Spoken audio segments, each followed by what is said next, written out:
بەناوی خۆم و بەناوی کاک فەرمان و گشت ئەفسەر و کارمەندانی بەڕێوەبەرایەتی میرەی گشتی بە خێراتنی تیمی هاوپەیمانان دەکەین بۆ دابەشکردن و پێشکەشکردنی ئەو ئالیات و کەلوپەلە سەربازیانەی کە ئەمڕۆکانی توانیمان کە خۆی دەدیتەوە لە هەمەر لە ئیسعاف دابەشمان کرد بەسەر لیواکانی وەزارەتی پێشمەرگە دەستخۆشیان لێ دەکەین و سوپاسیان دەکەین لە بۆ ئەو هاوکاریانە و بەردەوام دەبین بۆ ئەوەی هێز پێشمەرگەی کوردستان تەچیز بکەین. This is Colonel Todd Burrows.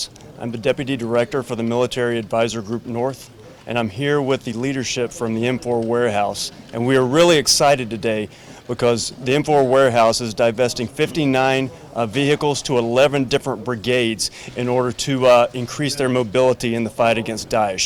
It's a great day. We're very proud to be here, and we're exceptionally proud to show our commitment along with the M4 warehouse to defeat Daesh in our mission.